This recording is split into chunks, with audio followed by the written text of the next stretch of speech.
Hello, everyone. This is Carl, Mod Carl here, back at the ranch. Some of you guys know me as Carl or simply as KF from Kilimanjaro. And today I'm hosting back at the ranch, and we have Mike, who was just voted out last night. So, Mike, how are you doing tonight?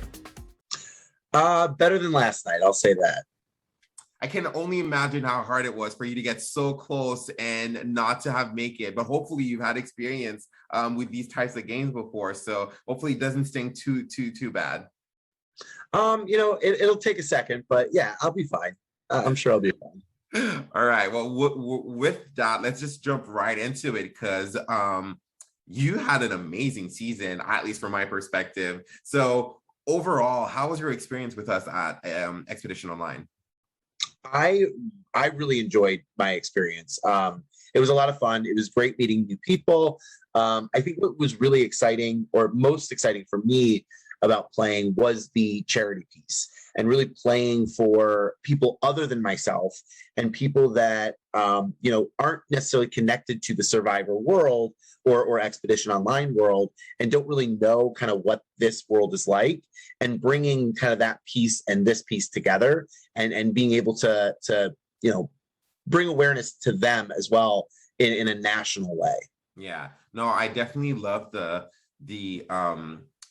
charity aspect of the game. You guys were the third big season, and not only did you get to play for your charity, but you also got to play for your team captain's charity. So it's like, I saw that. That's speak of, like, what did you think of having these legends returning, reigning champ Janet and Kelly Wentworth in the game, captaining both teams? Like, what did you think of that? Yeah, I mean, like, that's another reason why I applied. I'm a huge Janet fan, and nothing against Kelly at all. I think Kelly's amazing. But watching Janet's season, I just watched her, and I knew that, like, I would be Tommy. Like, I would be the guy that would, like, cling to her immediately. Like, Mama Janet, like, she's so supportive. She's so positive. And I felt that through this game, too. Like, her positivity really, like, clenched our group, and it was really awesome. Yeah, no, I love the fact that she tried it out season 2 and won, and it came back to do it better. And what an eclectic group she put together. So with that, let's jump straight into day zero. Day zero, you guys meet Docs. We break the rules down for you guys. Then he drops you at a base camp. Describe to me how you're feeling when that happened, like when basically the game hasn't officially started yet, but you know it started. Yeah, it's kind of like a one world vibe, right? Like, everybody just kind of scrambles into different rooms. And I immediately ended up in a room with Bill, Bambi, and Olivia. And the four of us kind of were chatting for a bit, and Bill kind of like decided that he was going to go. And Bambi, Olivia, and I are all educators. Olivia and I are educators, and Bambi is in school, what she said she was in school for.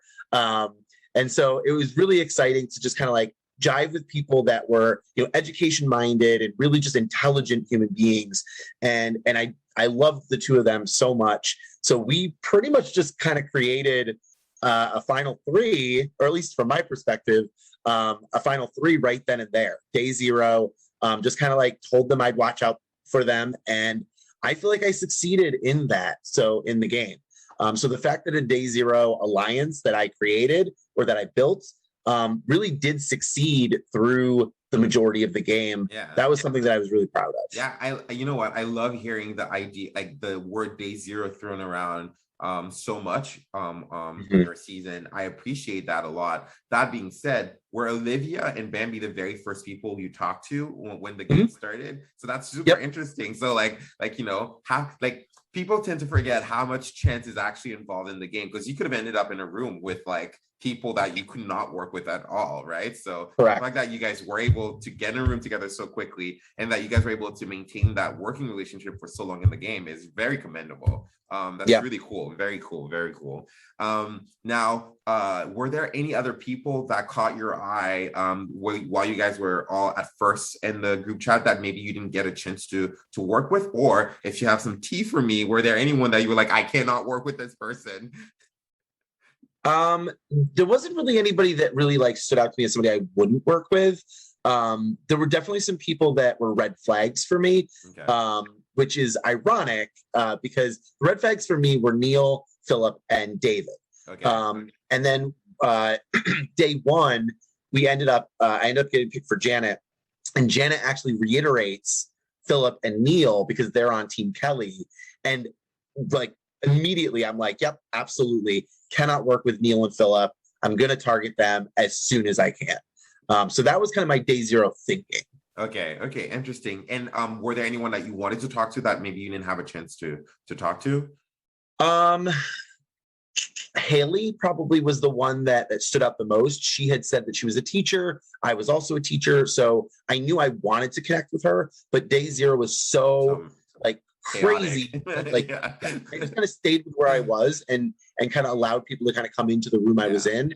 So the only people I really got to talk to day zero was Bill, Olivia, Bambi, and Danielle. Oh, wow. That's like a third of the cast. So that's very, but you know what? It's so true. People tend to not realize how overwhelming it is to be just like dropped in the middle of the game like that, even though, again, it hasn't officially started yet, but like it's very much on. So I appreciate what you're saying here. And so how did you feel when the parties, when you guys were assigned to parties, and then you still had Olivia, Haley that you wanted to talk to, but Bill and Bambi on the other side. Like, how did you feel about like where you ended up in the party you ended up in? Yeah. So like, first of all, the coach that picked me, that's kind of who I wanted to work under. Yeah. So Janet was already like, I was already enthralled with the fact that I was on the Janet party. I would say I was a little upset that Bambi ended up in the other group. Danielle had kind of been part of our day zero conversation. Okay. So the fact that I ended up with Danielle, Olivia, and myself all on one party was super helpful for me because Danielle was actually somebody who pulled in Haley and David with me. Okay. And so David, Haley, Olivia, Danielle, and myself, we all created a final five in that day one like conversation.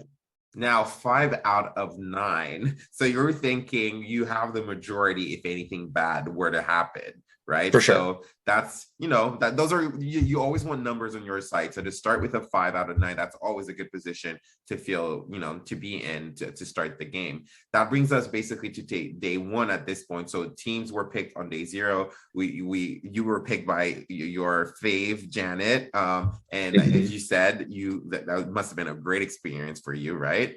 For sure. So day one happens. It's pretty much smooth sailing. You guys win the first challenge, right? So you don't have to go to Crossroad. How did you feel that affected your game, not being able to test those relationships? Was that something that you thought was, oh, I'm just happy we're not going to Crossroad? Or were you excited, eager to test these relationships to see where people actually lie? I think my strategy, what works best for me is relationship building. So anytime that I have more time to build relationships is good for me. Okay. So I would say that winning the first Crossroads challenge was pivotal for my game because I needed that time to build those relationships, gain trust with people, and that included Haley and David. And then, of course, Olivia and Danielle, kind of reiterating with them that I wanted to work with them. Okay. But then also really getting to know everybody else. So there was Katie and Carl and Anthony. Yeah, you guys were a wild bunch. Like so many characters on that. So many of us. Yeah. And let's talk about the wild personalities too. Big personalities. Well, I think that was interesting about day one is because I'm such a social player. I have to admit, Katie and Carl became kind of weird entities in my game because they were very social forward. Like they were very much, leading the conversations, talking a lot. The rest of us just kind of sat back and like listened to their stories and allowed them to kind of be the social leaders. So why don't we go straight to basically day two, where you guys lose the challenge. Without knowing it at the same time on the other party, someone was evacuated. Troy had to leave the game for personal reasons, but you guys still end up having to go to Crossroads. Now, it's also at the point where the serrated peak is introduced to you guys, Katie gets chosen by the other team to go to serrated peak. Or was it you guys who chose her to send her? No, the other team chose. I think they chose her. Yeah, exactly. And so I'm wondering, how did you feel about first the big twist of like serrated peak, like being revealed there, and then did you like have an idea what was going on there? Like, were you guys speculating? Like, what was that like for you guys from your perspective? Because obviously we're watching this and we're like, because we've planned it all, but what did you guys think about it? Yeah, I mean, like we definitely talked about it. We definitely had an idea that Katie may be presented with some sort of choice or option or potentially a compass. So yeah, there was some speculation about that. The unfortunate thing is that we're also in bigger fish crossroads mode. Yeah, so we're kind of scrambling doing that. So yes, there was some conversation about Katie, but I think it wasn't really until after Crossroads that we really kind of talked more about it. Okay. Yeah, that makes sense. Like you said, you guys were more preoccupied with whom you'd be voting out, right? And basically, it ended up being Anthony voted out. Can you walk me through the process? Because I do remember, like you mentioned, Anthony was kind of like was stirring the pot since from day zero. The clash of personalities with Carl specifically. So how did you guys organize that the vote around these big personalities, and why did it end up being Anthony? Yeah, I think it was Anthony mainly because he was really trying to like make strategic connections with people instead of social connections. And so like he came to me and was like, I feel really good with you. Let's share information. Let's do this. Let's do that. And I was just kind of like, I don't know you. Like, so it was just, he was playing really strong too fast. Yeah. So a lot of us were very skeptical. And from my perspective, I'm somebody that's a social player. So if you're coming to me and you're immediately like trusting me, that's a red flag for me because I don't trust you. I don't know you. And so I don't know why you're so in tune with me yet. So yeah, I think he was a red flag. Obviously, I feel like, people who tend to do well in these type of games have to find a perfect balance between the two, right? But it's such a fine balance, right? You definitely want to be strategic and you definitely want to be aligned with the right people, but you don't want to be too overtly strategic. And I think perhaps the way he approached it was definitely was to the detriment of his game. Obviously, he was voted out that night. Now, we also introduced, without you guys knowing at that point, but the Seclusion Lake, where we had the players voted out, had the chance to eventually come back. Now, it doesn't play out fully yet, but Katie does find out about that twist at this point in the game. Can I just briefly get your, like, what did you think of that twist, just quickly, because we'll talk about it a little later. But was that something that even like that you guys thought was even possible at that point in the game? I mean, I won't speak for other people. It wasn't on my radar. Okay. I think for me, it's like you vote somebody out, you kind of just hope that they stay away. Yeah. And not even after Katie came back, did she mention anything about no? Okay. Or about me? I don't remember anything, but she also was telling some stories about Serrated Peak. So there was a lot that she was saying that wasn't true to begin with. So Okay. All right. So then we go to basically day 3. Where we basically have another twist, right? You guys are basically being re-scrambled into 3 teams now. So what's going through your mind basically as first Docs announces the swap, and then he reveals that it's not 2 teams, but 3 teams? I kind of clocked it because I didn't know about Troy yet, but I had a feeling that potentially at 15, that something kind of crazy might happen. Because I felt like 16 might be too early. 15 was kind of like that real sweet spot of like being kind of like unexpected. So I overthink everything. So I had that in my mind. But when it happened before I thought it was going to happen because I didn't know about Troy. So when it happened, I was like, oh my God. So I would say that 3 tribes was interesting, something that was already in my head.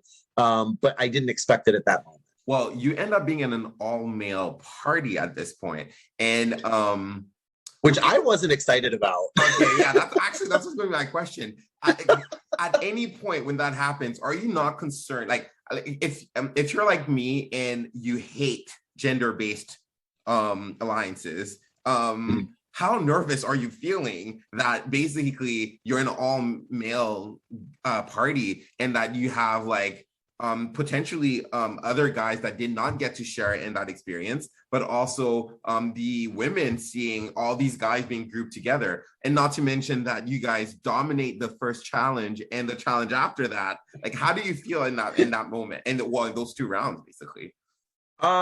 I think that when the challenge is when the first challenge is presented, I kind of had a feeling that we might do okay. So I wasn't super worried about that. I was a little worried about the puzzles, but I felt confident in that challenge. When I initially get on a tribe of five guys, we decide, like, I just look at it and I'm like, I'm the weakest person. So, you know, you've got Philip and Neil, who are super strong competitors. You've got Carl, who is such a personality. And you've also got Josh, which is really interesting because if you remember about my 5-person alliance, Katie, Josh, and Carl are the only ones not in that 5-person alliance. Yeah. So I end up with 2 people that I'm not aligned with. So I'm like, oh no, I don't know what's going to happen. But it actually ended up being okay. I think Carl, what's great about Carl is that Carl is a loyalist. He is somebody that kind of maybe even against his own game sticks with the people he's with. So once I kind of got that feeling from him after we won the first challenge, I had a good feeling that it was going to be probably Philip or Neil that went. So I made connections with Philip just in case. So like, you never know if there's like compasses hanging around or whatever. So Philip and I actually got pretty close through that tribe as well, or that party as well. Okay. Yeah. And so it's interesting that you hedged your bets on Philip and not Neil. And was there any particular reason why you chose Philip and not Neil, or was it just like a matter of affinity in that moment? I think honestly, it was just Philip was playing an analytical game, and you could see it. And so for me, as somebody that's a super social player, I need kind of analysis on my side. Yeah, you were looking for balance for your game. Yeah, I feel like Philip and I, if we were able to somehow figure something out, we could potentially be a really strong duo. Okay, yeah, that makes sense. I that totally makes sense. That brings us now to day 4, where there's another challenge. You guys end up winning, but surprise, surprise, this time the 2 losing teams end up having to go to Crossroad, right? And one of the things that happens also that night is Bambi and Olivia are in a team where Bambi didn't even get to compete that night and is at risk of going home. Were you concerned for Bambi at any point, or for Olivia too?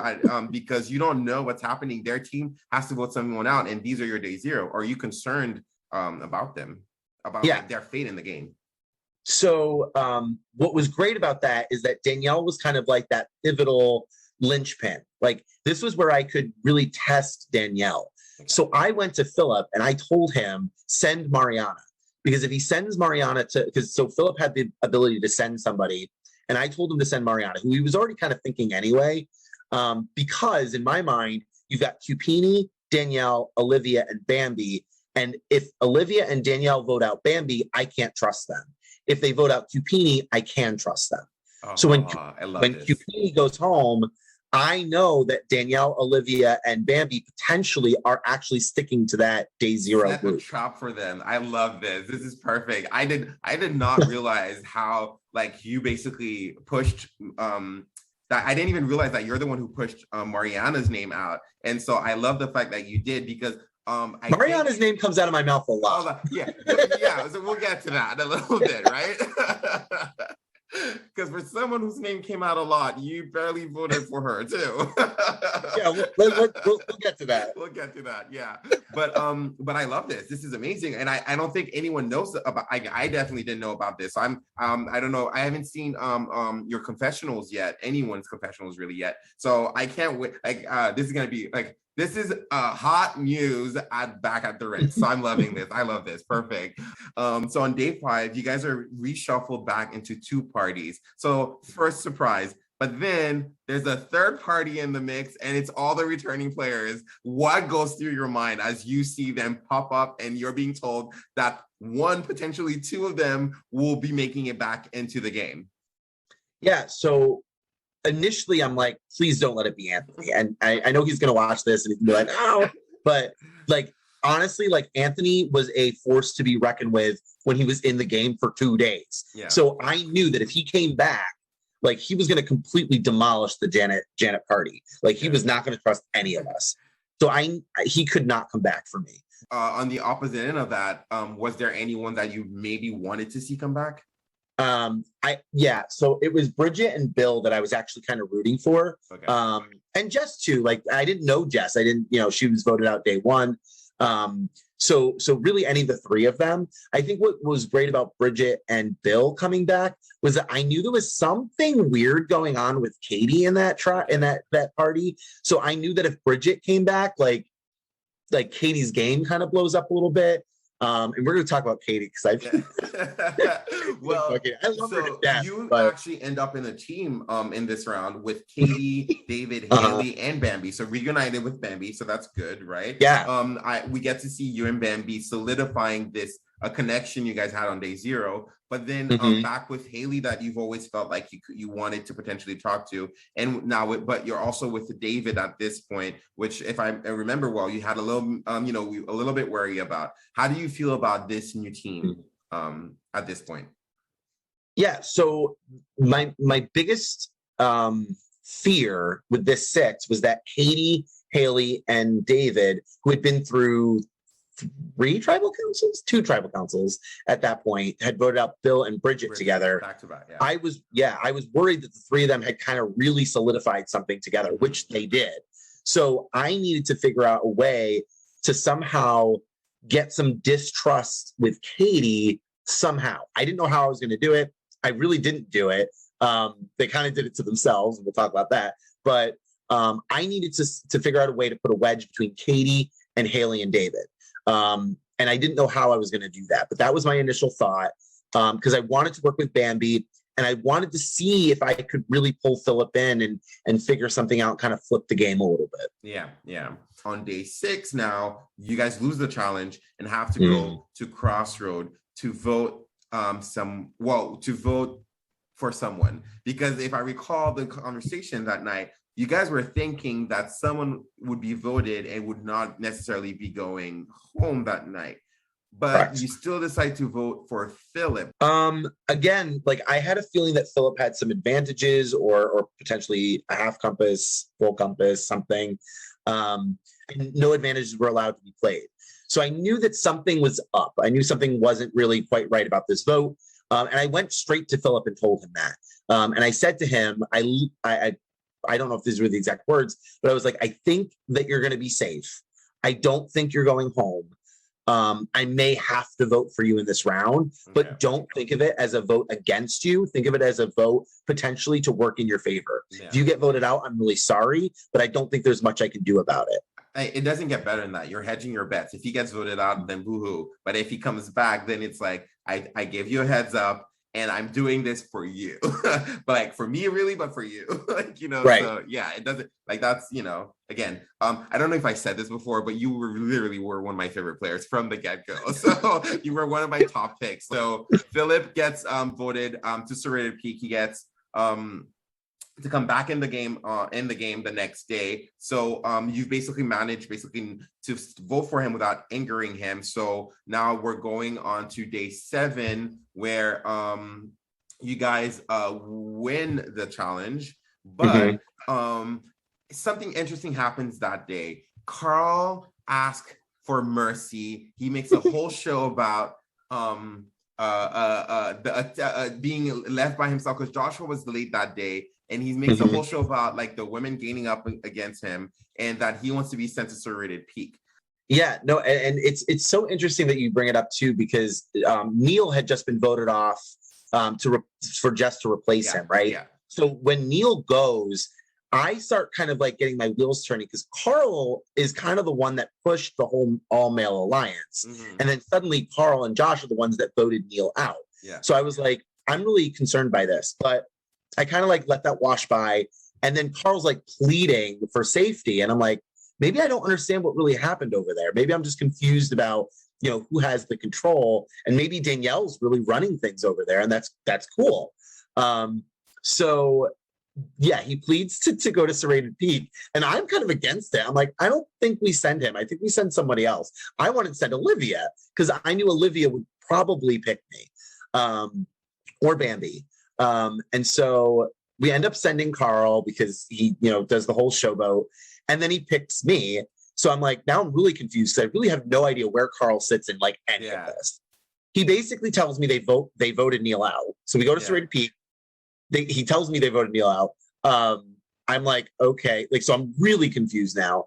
Apparently he had a half idol. They needed to get rid of it. I was like, why didn't we use it? I don't understand. But okay, fine. He did get voted with a half compass out. And now you are at Serrated Peak with Carl with a possibility of getting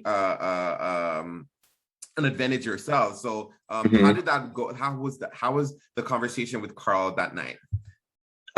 Immediately, okay, so I get the half idol or the half compass. And he immediately is just like, yeah, you're gonna give it to me, right? And I was like, no, I'm not. He pleads with me. He basically kind of persuades me that Josh has a half compass. So if I give Carl the half compass, they have a full compass over there for the next vote. But he's also telling me that Josh is in trouble during this vote and Carl's not there to help him with this vote. So I'm like, your story's kind of weird right now. So I'm going to hold on to this half compass, which I'm so glad I did. But yeah, that was kind of the end of Carl and me, I think, which is funny because you would think that him bringing me to Serrated Peak would have really solidified some sort of bond with us. But the story that he was kind of weaving at Serrated Peak didn't really work for me. And then he completely told everybody over at his group, his party, that I had the half compass. So I had to kind of out that I had it anyway. So I kind of lost a lot of trust with Carl during that part. Yeah. I didn't think of it that way because he had spent so much time that night, from what I recall from that conversation, trying to talk to you about how you guys are going to work together moving forward. I didn't realize that for your reaction at that moment was like, this is the beginning of the end. But when you say that like that, I can see that train of thought. And again, I support it. Again, it was biased. I'm just a little biased. I try to pull in chaotic players and then cut them when I as soon as I can. Just because like playing endgame with chaotic players is really crazy. Carl's a great human being. I'm really excited to have gotten to know him. But a little too chaotic for endgame for me. Yeah. Okay, so that's also a note to self. As a chaotic player myself, if I ever play with you, I gotta be wary of you. Okay. All right. So then the next round, you guys basically make it to merge. Congratulations for making to merge. I think that's like one of the biggest feats you can accomplish in these type of games, right? So making it to I shouldn't say merge, I should say rendezvous. So congrats for making it to rendezvous. Now, before everything anything actually ends up playing out, what was your approach to this rendezvous? What were you trying to do at this rendezvous? Mariana needed to go. Absolutely, 100,000%. No, but seriously, she was literally the only person I had no connection with. So my only play to throw anything, right, is okay, well, there's 3 Kelly players still left in the game, and one of them I have never played with. Yeah. So let's just vote her out and then move on with the game, right? No, nobody wanted anything to do with that. So I actually kind of felt really kind of on the bottom, really, at the beginning of Rendezvous, simply because when I would push a name or when I would try something, it really got shut down. So the Mariana, trying to get Mariana out, even like putting out Katie's name, like Katie's got this compass, we should try to flush her out, figure that out. And nobody really was jiving on that either. So yeah, I felt kind of at the bottom. I was a little nervous. Basically that night, Joshua ends up winning individual exemption, but Mhm. Philip goes home, which Yeah. maybe out of all the three, Mariana is not a big surprise at this point in the game because a lot of people saw him as targets. Janet had given his name out to former Team Janet. But you and Olivia vote for Katie that night. Is this you still trying to, is this you basically starting jury management, or were you actually trying to get a vote out, try to get something going to get Katie out? Yeah. So, I mean, like potentially Philip had a compass. And I was also in a conversation with Josh and Philip where they were potentially gonna combine their half compasses. So I had left that conversation. I didn't really know where Josh sat with that. Okay. So I was really kind of wary about what Philip might have.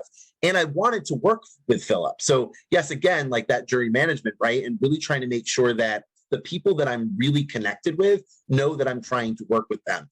I never made any sort of agreements with Katie. I never really, had anything going with Katie. So for me, it was like, okay, if I'm going to throw anything at anything and let it stick, it's going to be at Katie and kind of see what happens. Now, Katie got 2 votes that night. Do you know who voted with you that night? Yeah, it was Olivia. Was this organized, or it kind of just like happened by accident? I think it might have happened by accident. I do know that, again, like I know I was throwing Katie's name out at some point. So maybe Olivia and I had a conversation. It just goes so fast that you don't really remember who you talked to when. But I think Olivia and I did have a quick conversation, but it wasn't really orchestrated per se. Okay. So it was kind of like trying to like hedge your bets, make sure that if something was played, that it wouldn't be one of you guys. That I totally get that. Now, as far as an advantage potentially being played, what did you make of the whole Philip and Josh fireworks at the end of Crossroad? Because let me say something. You guys were experts at disrupting the flow of the natural flow of things. Usually we don't talk a lot between the votes and the reveal of the votes unless an actual advantage is being played, but you guys like really like the longest interval there, which always fireworks. But what did you think specifically that night when Joshua had his whole I'm not gonna give you this and made a whole show out of it? Yeah, it was interesting to me. This didn't really come to fruition, but immediately I was like, wow, Josh is actually much more kind of conniving than I thought he was. Mainly because I was, part of that initial conversation between the two of them and kind of bailed toward the end. So when he did that, I thought it was a little showy, but at the same time, like I kind of appreciated what he was doing because I think he was kind of putting a bigger target on himself. Yeah. And I was fine with that. Like you do you do you. Yeah, that's true. That makes sense. Okay. Now the next vote is interesting because Haley won that night. We see not only that did Katie get to be is the one sent home that night, but she's voted out unanimously. Who came up with that decision and how it was like, who made sure it happened that way? I know also you started the night with Mariana on your mouth. So like, how did we go from Mariana for you to Katie that night? Yeah, I think it kind of happened the same way as it did the night before, where it was, okay, let's try for Mariana. And people are like, no. So I was like, okay, cool. Katie was somebody that I voted for the round before. And to be honest with you, so Katie was such an interesting player because she is a poker player. She is playing this kind of like really fun, chaotic, like I don't know how to play the game type character. And I didn't believe it. I really believed that she was playing some sort of like mind trick on us, that she had this compass, that she was gonna like totally like pull things out of her advantage bags and like just like totally take us all for a loop. And so she would say things like, oh, whoever's with me, like I'm gonna take you to the end, like I want you to win, I'm playing for you. And like as a Survivor fan, I thought through that strategy and I was like, it just doesn't work in this kind of game to say that because potentially you're friends with everybody. So you're going to end up winning. Yeah. Right. So it's like, and then who are you voting off when it gets to the point where, you're playing for all these people, right? Mm-hmm. So when the David Katie thing was blowing up, I took that as a moment of advantage to like, earlier, when we were in a party together, I wanted to sever Katie from kind of Haley and David. Yeah. So I went right to Haley and I was like, listen, Katie's kind of throwing David under the bus. Let's make something happen here. Like, I don't think we can trust her. I literally was on that train. Do not trust Katie. We need to vote her out. I think getting to know her after, like, today, like, she's great. She's a great human being, but like, I could not trust her in the game. Yeah. So I used it to my advantage. Other people were also using it to their advantage. So I won't say that I claim that move or anything. But Katie was definitely somebody that had come out of my mouth. So I needed her to go anyway. To get a unanimous vote also, I think early in the merge, I think it doesn't always happen. And I feel like it's definitely like, if someone's name is coming out almost unanimously, you just got to go with it. As long as it's not you. Like, you're not getting weird vibes from people, you just have to take that opportunity. It's an extra day safe in the game, right? So if it's really gaining traction, so I definitely see why everyone would jump on board, because it gives them one extra day to regroup and figure out how to move forward in the game. I'm surprised that in a way that hadn't happened earlier, because she was a very hard player to read, I'm sure. And so so like I totally get it. On day 10, Haley gets voted out in a 6-3 vote. Now, what's interesting for me is that you and the people that you think are you thought were your allies in the game at this point were pretty much in the middle, and you guys had basically the option of basically voting for Joshua and Carl, or for voting for Haley. You guys chose to vote to go the Haley route, and why was that the best move for you guys to make at this point in the game? Being in the middle, you had options. Like, why was that option the best option for you? If you think it was the best option, maybe you change your mind at this point. So I think I think like 2020, right? Hindsight is, knowing what I know now. I think the conversation that I remember very vividly during that vote was with Danielle. And I remember specifically talking to Danielle and being like, where do we go with this? Like, I really feel like we need to vote out another Kelly. I think Mariana is the better option. She was kind of floating Josh's name out, and then Haley. And so I was like, okay, like, where do we go with this? Like, Josh is kind of not in our group, but she seemed to think that she could kind of pull Josh into something. And then knowing what I know now, she was very clearly protecting Mariana. So I needed to kind of pivot my own strategy and kind of figure out, how do I keep Danielle kind of on my side and trusting me when she's clearly protecting Mariana for some reason. I knew something was up at that point. I didn't know exactly how strong it was, but I knew that something was up. So I knew I had to pivot with Danielle at that point, and Danielle was pushing the Haley vote. So that's why I went that way.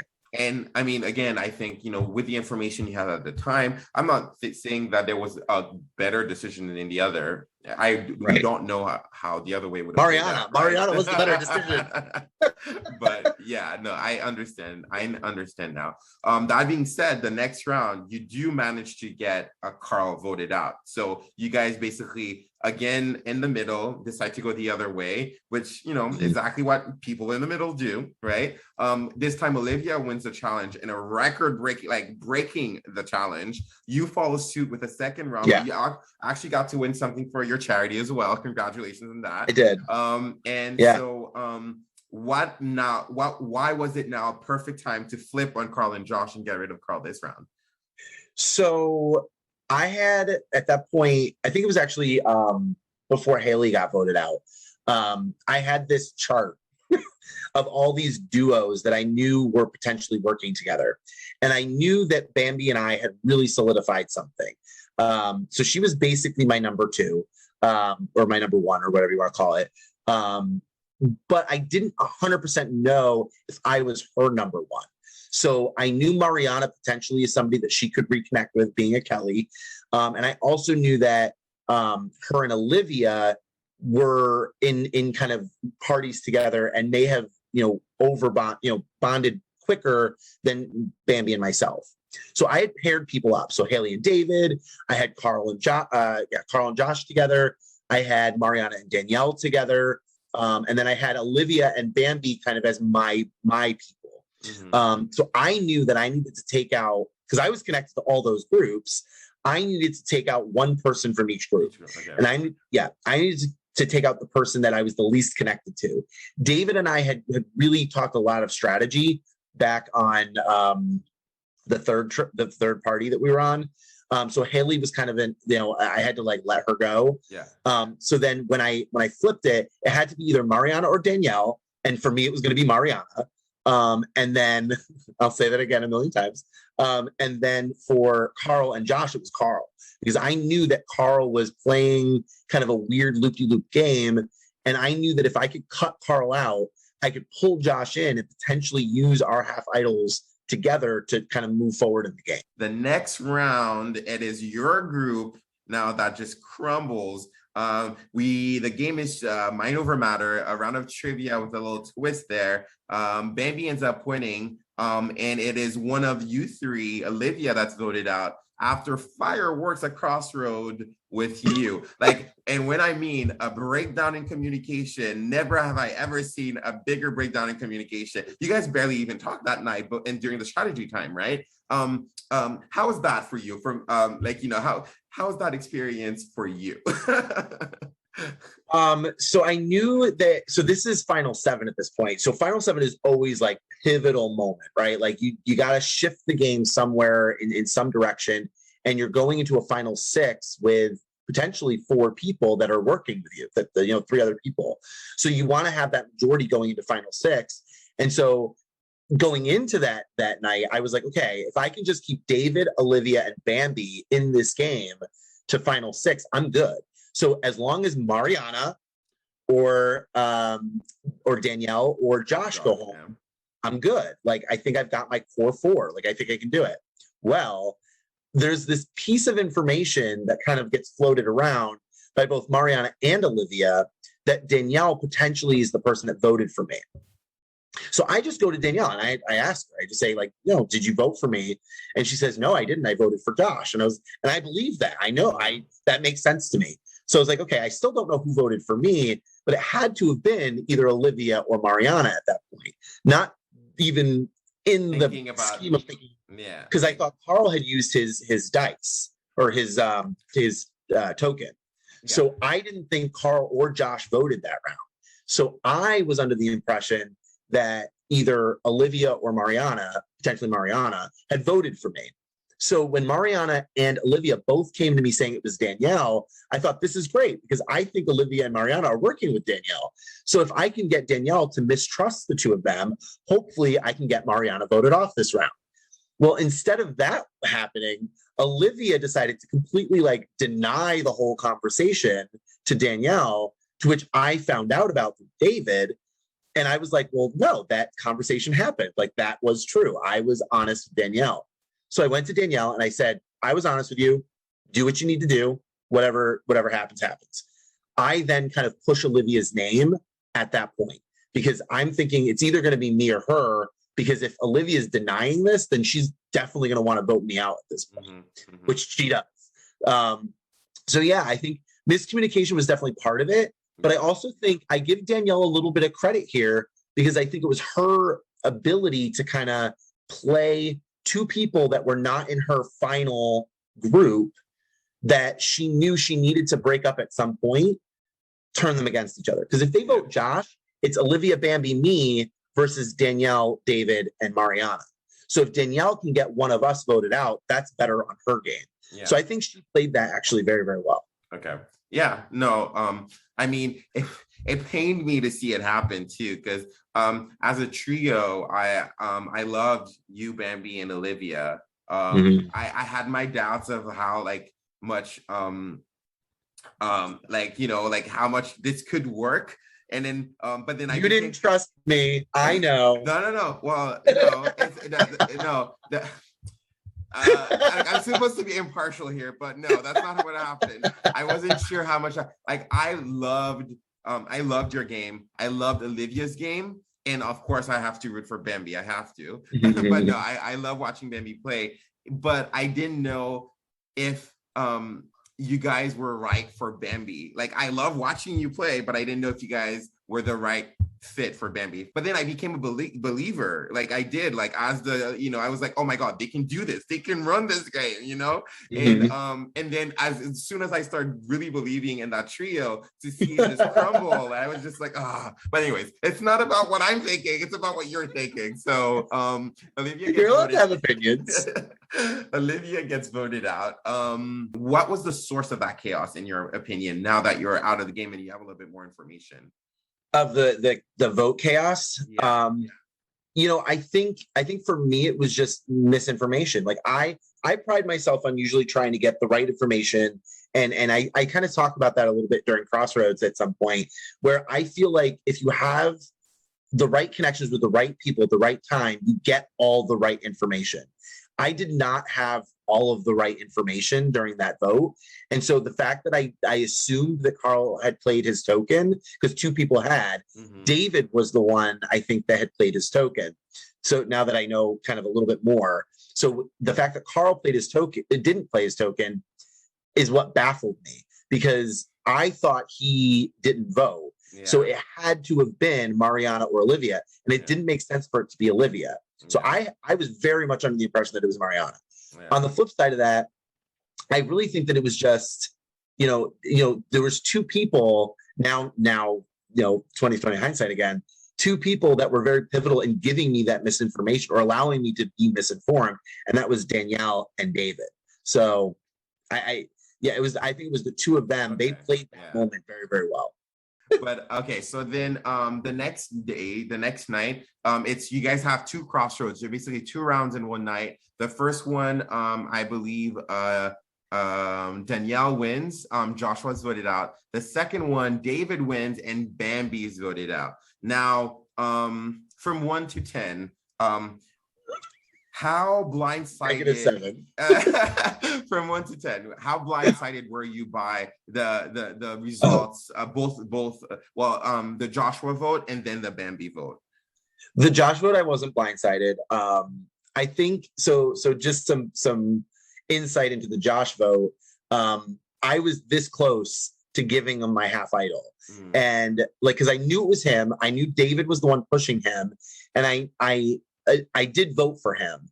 But at the end of the day, I thought if I play my half idol on him, or my half compass on him, he is an ally till the end. Yeah. But I was like, that really then puts kind of a weird relationship with David. And I've really been working with David up until this point through Rendezvous.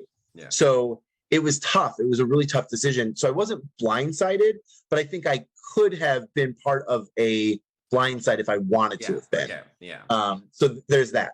The Bambi one, I was like, it was rough because so thinking through my actual life, Thursday night is when that happens, and we have off Friday and Saturday. So I have the entire weekend to stew on the fact that Bambi's been voted out. I was completely blindsided. David had made me feel very confident that he was with me to the end. And so I trusted him in that vote, and I trusted that it was either going to be Danielle or Mariana. And my perception is that David was like, well, Danielle is the bigger threat. I think Danielle is the one we should go after. And that was after a little bit of deliberation between the two of us. And so, I think I'm going to maybe bite my tongue on this, but I don't think it was me that initially made the final decision to go for Danielle. I really believed it was David. I could be wrong, but that was my perception. So Danielle plays her compass. I still have my half compass. So I'm like, I have something. I have something to protect myself. So I basically, I tell everybody, if anybody has a half compass, I'm all ears, help me out. David was safe, having won the challenge. So I figured if he had anything and was really willing to work with me to the end, he would give me something if he had it. I didn't want Bambi to give it to me, but I kind of had to make the blanket statement. So if Bambi had something, I'd rather her keep it if she needed it. But I really thought I was the one going because I knew the votes were on Danielle. So Danielle plays the compass, 2 votes for Danielle, and then 3 votes for Bambi. So I was actually more blindsided in the fact that it wasn't me. And I was actually really upset for Bambi. Like I wanted her to kind of go farther. Not that I wanted to like kind of lay on my sword, but like I was shocked that they decided to vote for her over me. And I think potentially what that was is Danielle and David saying, well, we have a stronger bond with Mike.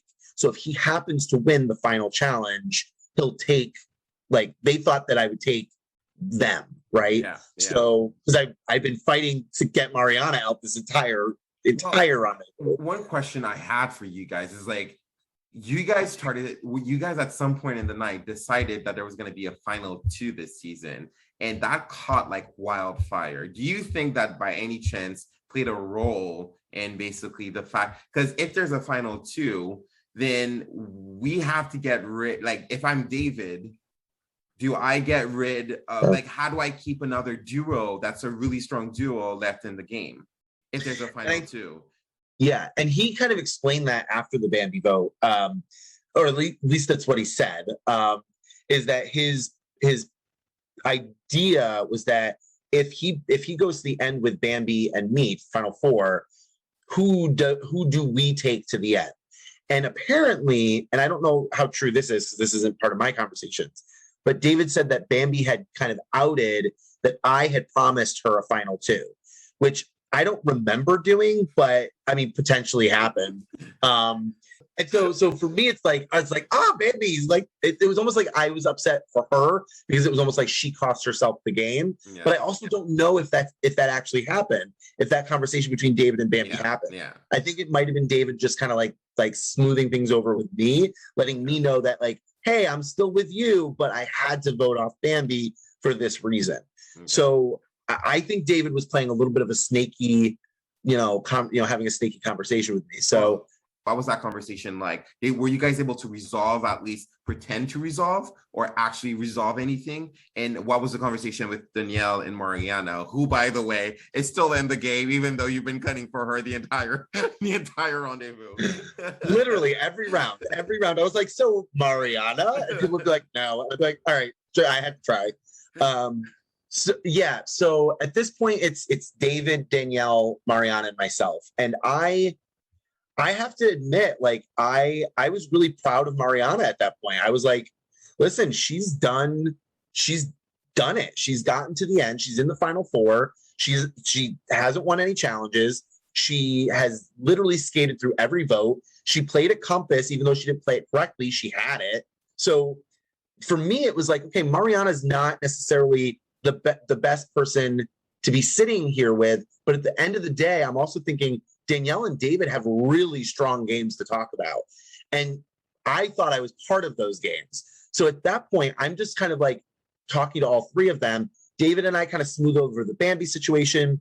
Danielle and I have to kind of talk about the fact that I voted for her. Mm-hmm. So there's that kind of, and I don't think that ever really got resolved, which I don't really, I mean, I tried to, but knowing Danielle and knowing kind of how she played the game, I felt like she was just kind of giving me what I wanted to hear, so that if push came to shove at the end, that we wouldn't be necessarily coming after each other.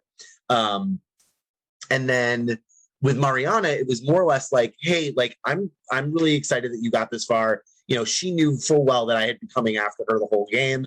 So we kind of set things aside and been like, let's just play the game, see what happens, and talk at final 4. Okay.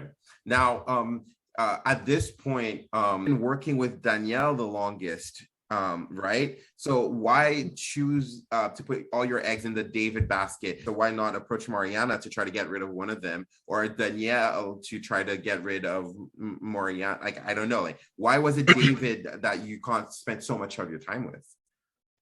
So I had gone into that compass challenge knowing very well that I needed to win.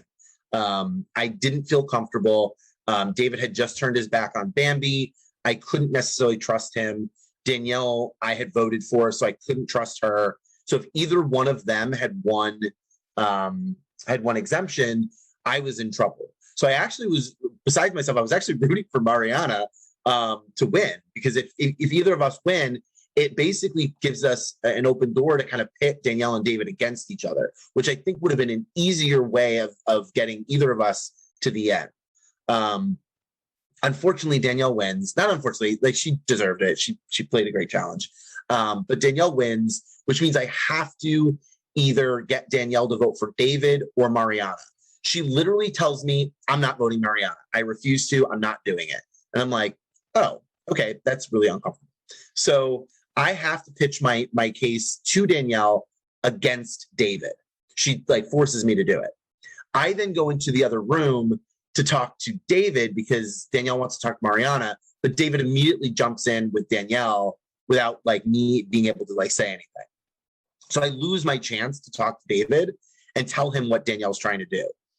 So I tell Mariana basically, hey, like I'm good with you if you're good with me. David's the bigger threat. Like I know that you think I'm a big threat too, but David's a huge threat. Let's do something. Let's figure something out. So that's when I pitch it to Mariana. And I always wanted to pitch it to Mariana, but I didn't think it was going to stick. If Danielle is literally saying, I refuse to vote for Mariana, I think Mariana knows that. And so I don't think Mariana's going to do anything that Danielle doesn't want her to do. So I go back to David and I basically say, hey, listen, Danielle's trying to pitch us against each other. Let's flip it. Let's make it Mariana. Whoever they choose to vote for has to compete in a challenge against Mariana, who is yet to win a challenge. So why don't we just hedge our bet, vote for Mariana, go against her in a fire making challenge and figure it out, right? Okay. Yeah. So what you saw in Crossroads was me just kind of like pushing that through, right? Yeah. And so Danielle actually is the one that starts to question things during that whole conversation, that whole dialogue, which was perfect for me because I was like, this is my only chance. This is the only way that I get myself to that final three is if I can compete against Mariana or get Danielle to mistrust David. It was really the only chance I had. Yeah. Well, as we now know, you were voted out, so you weren't able to sway the votes your way, but you really truly played a great game, very fun game to watch. And like listening to you talk about your approach to the game, like I'm even more impressed because I'm seeing even newer subtleties to your game that I really, really like. I commend you for coming in fourth. Like that's one more better than I did on my season. So really, it's it's a solid position and you were so close. So congratulations. Unfortunately, it wasn't you this time around, but we really had a blast watching you play. So with that, I was just gonna ask you any favorite parts. What is your highlight and your low light of the season? What was your best moment and your worst moment of the season? I think my best moment was probably just really like going head first into all the conversations, like really just diving into it, really just connecting with people. And I have to say, like, I think I'm gonna have lifelong friends after this, which is really cool. Like, I mean, I think of Bambi, like we're two very different people. I'm much older than her, she's just in a whole different career path. And like, we come from different backgrounds. And yet we like just bonded in such a different way in this game than I ever would have with somebody like her in the real world. And so it was just such a cool experience. And I'm so glad to have met her. So that's kind of the one big takeaway, if not others. Like David and I, even with all this stuff, David and I think are going to stay friends. Katie is an amazing human being. Can't wait to hear more stories about her. So really just getting to know people. Yeah. And I would say like low light, definitely getting so close. Like I think tough. I don't want this to come across like in any like cocky way, but I really feel like I had the game. Like if I could have gotten to that end, I feel like I could have proven that I deserved the win. So I just kind of like just to be that one step short. You watch it on shows like Survivor and Big Brother and all that, and you're just like, oh, you're just bitter, or you're just this, or you're just that because you made it so far and didn't get to the end. But like, it really truly is a feeling. Like you play that game and you get to that pivotal point, and you just miss it by that one step. But I would say like a regret that I have is not playing that idol on Josh, and I think. And Josh and I are going to be great friends too. But yeah, I think really just not playing the right move at the right time I think that moment will probably haunt me in this. Yeah. With speaking of jury, I can't wait to see what you guys bring to this final crossroad. Who are you rooting for? What are you looking from all three? And who's likely to get your vote at this point?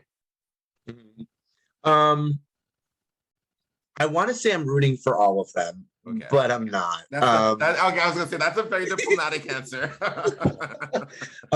Yeah, it's tough because, like, you know, and I think as the last juror, it's so hard too because you just come off the vote, right? You've just been voted out, and now I have to turn around right now and vote somebody to win the game almost immediately. And so, you know, there's a lot going through my head. There's a lot of, and you know, I hate bitter jurors, but like there is some feelings. There are some things there that I haven't had a chance to kind of hash out yet. So David and Danielle are gonna struggle with me, I think, a little bit on this jury. But I want to say I'm rooting for Mariana just in the sense that she was such an underdog. She came into the rendezvous as somebody that everyone perceived as just kind of like someone who's just going to go to the end and like get taken out randomly or some ridiculous thing, right? And I clocked her right from the beginning. And so the fact that I clocked her from the beginning, I feel like it's kind of like, it's almost apropos for me to just like root for her now because she never really screwed me over. I was constantly gunning for her and she made it to the end. So why not reward that? Is it fair to say that somehow she's gained like your respect a little bit, like, you know? Yeah, I mean, I think it was just, you know, what I'm looking for her is for her to own her game. Like, what did she do in the game to really prove that she deserves to be where she's at? Because Danielle and David did a lot. And so I think what's going to differentiate her game is how did she kind of manipulate herself into that, and how did she use that to her advantage? Yeah, you want to see some intentionality in her game, or at least the way she sees herself in the game. I can't wait to see what you guys bring to the final crossroad. And with that, I'm so excited. Looking forward to it. With that, Mike, I want to thank you again for coming back at the ranch with me. Thank you. It was great talking to you. I totally enjoyed this conversation. If there was an All-Star season, you would be casting in. I absolutely love watching you play this season. I wish you all the best, and thank you again. Thanks, Carl. All right, bye.